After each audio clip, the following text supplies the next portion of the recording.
यह ग्रहण का ज़्यादा बुरा परिणाम इस कारण है कि पूज्यपाद संत श्री आशाराम जी बापू जैसे महान संतों को कारावास में भेज दिया गया है। साधु संतों को जैसे ही कारावास में भेज दिया गया है, वैसे ही पृथ्वी के ऊपर की यह चहल पहल बढ़ गई। समाज की, देश की, पूरे जग की अधोगति का यह महत्वपूर्ण कारण है। आज बापूजी कारावास में होकर भी यह कह रहे हैं कि सबका मंगल, सबका भला हो। फिर भी प्रकृति तो प्रकृति है, वह उसका नियम पालन ही करेगी। प्रकृति ने कुछ हमको समय भी दिया, 1 साल दिए, 2 साल दिए, बहुत साल दिए। आज इतने साल हो गए, फिर भी बापूजी जैसे महान संतों को कारावास में रखा है। इसी का यह परिणाम है और यह परिणाम होता रहेगा जब तक बापूजी जैसे महान श्रेष्ठ संत बाहर आ नहीं जाते तथा अपने अनुयायियों को, सकल हिंदू समाज को, पूर्ण विश्व को अपनी छत्र छाया में नहीं रखते। वक्रतुंड महाकाय सूर्यकोटि समप्रभ निर्विघ्नं कुरु मे देव सर्वकार्येषु सर्वदा। गुरुर्ब्रह्मा गुरुर्विष्णुः गुरुर्देवो महेश्वरः गुरुः साक्षात् परब्रह्म तस्मै श्री गुरवे नमः। मेरे सभी गुरु बंधुओं को तथा दर्शकों को मेरा सादर प्रणाम। हृदय कमल स्थित सद्गुरु को सादर वंदन करते हुए सनातन हिंदू धर्म संस्कृति अति पुरातन, अति प्राचीन, अच्छी परंपराओं का, पर्व कालों का जतन सटीक अभ्यास पूर्वक, यत्न पूर्वक करती आ रही है। सनातन हिंदू धर्म संस्कृति के सारे पर्व काल अपने आप में एक अलग विशेषता बनाई हुई है। आज उन्हीं परंपराओं में से, पर्व कालों में से एक महापर्व काल कंकणाकृति सूर्य ग्रहण के बारे में हम कुछ विचार मंथन करेंगे। ज्येष्ठ कृष्ण अमावस्या 21 जून 2020 का सूर्य ग्रहण। ये कंकणाकृति सूर्य ग्रहण है। कंकन जैसी आकृति में ये दिखेगा, इसके लिए इसे कंकणाकृति सूर्य ग्रहण कहा जाता है। ये सूर्य ग्रहण का उपयोग हम अपनी आध्यात्मिक, आर्थिक, पारमार्थिक, सांसारिक उन्नति के लिए कर सकते हैं। 21 जून 2020 का कंकणाकृति सूर्य ग्रहण संपूर्ण भारतवर्ष में, एशिया खंड में, उसी के साथ दक्षिण यूरोप में देखा जाएगा। यह कंकणाकृति सूर्य ग्रहण पर्व काल ग्रहण स्पर्श से ग्रहण मोक्ष तक माना जाता है। ग्रहण के पूर्व वेद अगले दिन मतलब 20 तारीख को, 20 जून 2020 को रात को 10 बजे से शुरुआत हो के दूसरे दिन 21 तारीख को 1:30 बजे तक पूर्ण ग्रहण माना जाता है। हर ग्रहण के नियम एक जैसे ही रहते हैं, उसी प्रकार से इस ग्रहण के भी नियम हैं। नियमों में अलग अलग व्यक्तियों के लिए अलग अलग प्रकार के नियम हैं। सर्वसाधारण व्यक्तियों के लिए नियम 20 जून की रात को 10 बजे शुरुआत होके दोपहर को 21 जून की दोपहर को 1:30 बजे तक ये सब नियम पालन करने होते हैं। ग्रहण के पूर्व वेद के नियम सारे वेद के नियमों में एक ही है कि इन वेद के नियमों में आप भोजन नहीं कर सकते। आवश्यकता अनुसार पूर्व वेद में पानी पी सकते हैं, मलमूत्र उत्सर्ग कर सकते हैं, लेकिन भोजन आप नहीं प्राशन कर सकते, भोजन नहीं कर सकते। गर्भवती स्त्रियां, बाल बच्चे, वृद्ध, बीमार व्यक्ति आदियों ने भी ये नियम पालन करने हैं। केवल उनके लिए ये नियम थोड़े शिथिल हो जाते हैं। जैसे सर्वसाधारण व्यक्तियों के नियम 20 तारीख की रात को 10 बजे शुरुआत होते हैं, वैसे ही गर्भवती स्त्रियां, बाल बच्चे, बीमार व्यक्ति, अशक्त व्यक्तियों के नियम 21 तारीख की सुबह 5 बजे शुरुआत होते हैं। इस नियमों में सबको आवश्यकता अनुसार पानी पी सकते हैं, मलमूत्र उत्सर्ग कर सकते हैं, भोजन किसी को करना नहीं है। उसके बाद जो ग्रहण का मुख्य काल रहेगा, सुबह 10:01 से दोपहर 1:28 तक, मतलब 1:30 बजे तक। इन विशेष कालों में आप पानी भी नहीं पी सकते, निद्रा भी नहीं ले सकते, भोजन तो कर ही नहीं सकते। बाकी जैसे कालों में आप आवश्यकता अनुसार भोजन नहीं, निद्रा, पानी पीना, ये सब कर्म कर सकते हैं, लेकिन इस मुख्य काल में आप मलमूत्र उत्सर्ग आदि कर्म भी नहीं कर सकते। यह ग्रहण के कुछ मुख्य नियम हैं। अभी इस ग्रहण में क्या कर सकते हैं, कौन क्या क्या कर सकता है, इन बातों के ऊपर विशेष ध्यान देंगे। ग्रहण कालावधि में दान करना सर्वश्रेष्ठ माना गया है। जप, जाप, यज्ञ, होम, हवन, पूजन, तर्पण, श्राद्ध ये कर्म आप जरूर करें। यदि आपके पास कभी तिथि आती होगी श्राद्ध की, वर्ष श्राद्ध की तिथि आई होगी इसी दरमियान, तो वो जरूर करें। श्राद्ध करने में भी कोई भी दिक्कत नहीं है ग्रहण के दिन। उसी प्रकार से सर्वश्रेष्ठ दान किसको कहा गया है ग्रहण के दिन, तो न भवति समतुल्यम अन्नदानम समानम। अन्नदान जैसा कोई दान नहीं है। ग्रहण के वक्त सुवर्ण दान को भी महत्व दिया है, गोदान को भी महत्व है, अलग अलग प्रकार के दानों के अलग अलग महत्व है। एक और शंका उत्पन्न होती है, यदि सूतक रहे तो क्या हम ग्रहण के नियम पालन कर सकते हैं? तो जी, यदि आपको सूतक भी रहेगा, कोई आपके घर में जन्मा होगा या फिर कोई किसी की मृत्यु हो गई होगी, ऐसी अवस्था में, अशौच की अवस्था में ग्रहण के संबंध में जो स्नान है, जो शुद्धता है, जो पवित्रता है, वो आपको रखनी ही है।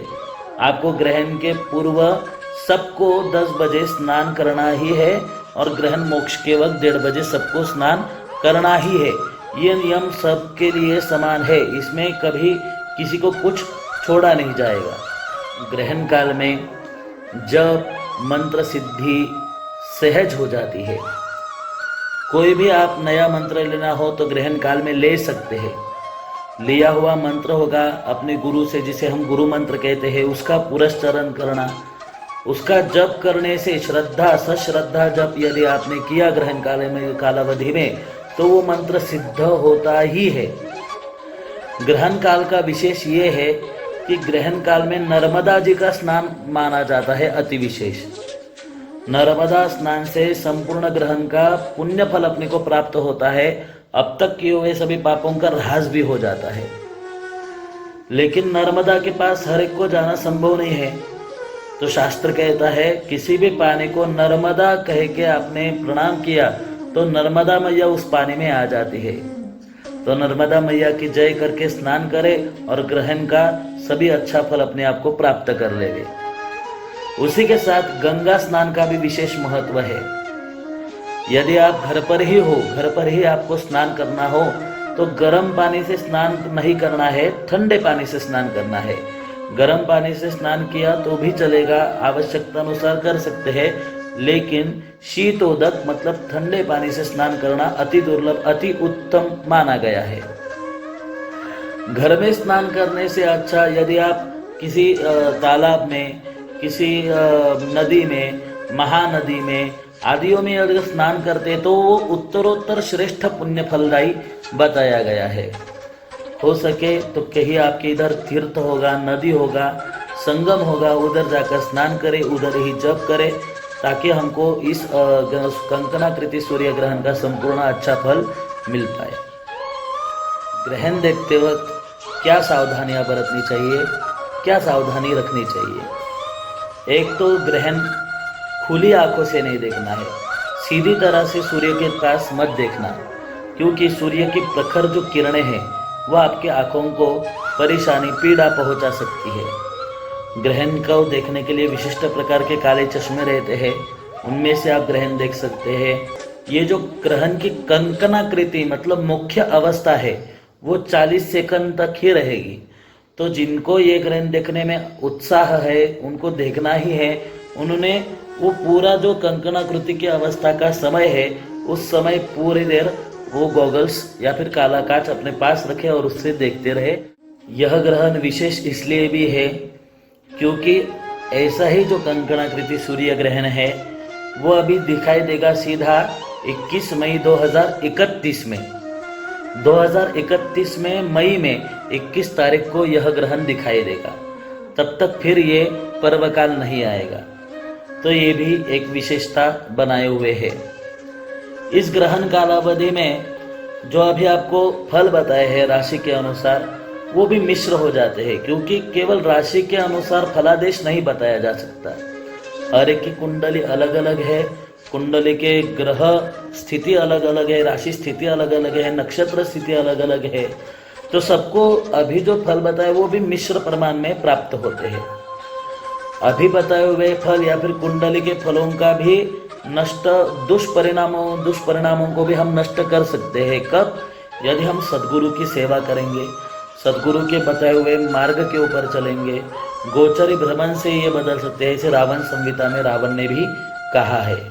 परंतु यह ग्रहण का ज़्यादा बुरा परिणाम इस कारण है कि जो हो रहा है, लोगों में बढ़ती हुई अनास्था, अश्रद्धा, साधु संतों के प्रति, ब्राह्मणों के प्रति अविश्वास, बहिष्कृतता, इसका यह मुख्य कारण है।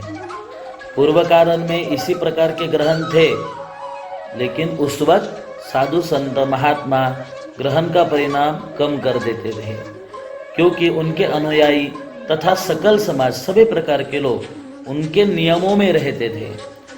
तो जिससे ग्रहण का परिणाम उनके ऊपर होता नहीं था, और होता भी था तो वो सद्गुरु की कृपा से नष्ट हो जाता था। साधु महात्मा उसे नष्ट कर देते थे। लेकिन अभी की स्थिति में साधु संतों के ऊपर ही अन्याय हो रहा है। पूज्यपाद संत श्री आशाराम जी बापू जैसे महान संतों को कारावास में भेज दिया गया है। ऐसी स्थिति में भी उनके अनुयायी तो उनका जप, ध्यान, पूजा पाठ करते ही है, वह तो सुरक्षित रहेंगे। लेकिन जो बाकी समाज है, बाकी सारे देश है, उनके पास तो बापूजी जैसे कोई रक्षक नहीं है, तो वह क्या करेंगे? साधु संतों को जैसे ही कारावास में भेज दिया गया, वैसे ही पृथ्वी के ऊपर की यह चहल पहल बढ़ गई। समाज की, देश की, पूरे जग की अधोगति का यह महत्वपूर्ण कारण है।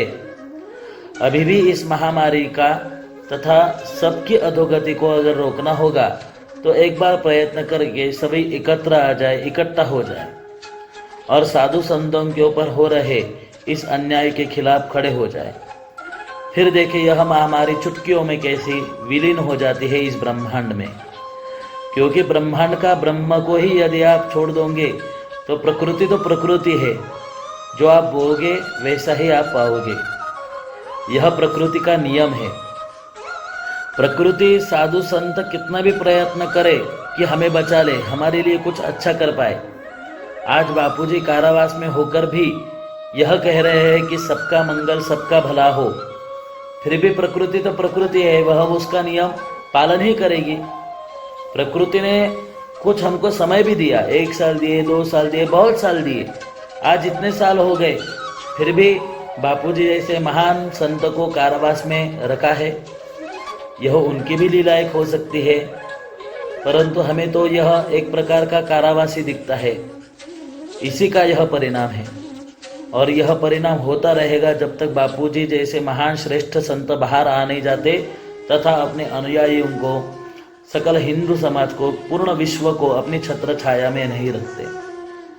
सकल हिंदू समाज एकत्र हो जाए, एकत्र आ जाए, साधु संतों के ऊपर हो रहे अन्याय के खिलाफ खड़े हो जाए, तो देखो ये महामारी को तो चुटकियों में विलीन ही कर देंगे। भारत फिर से एक बार विश्व गुरु बनेगा। हरिओम।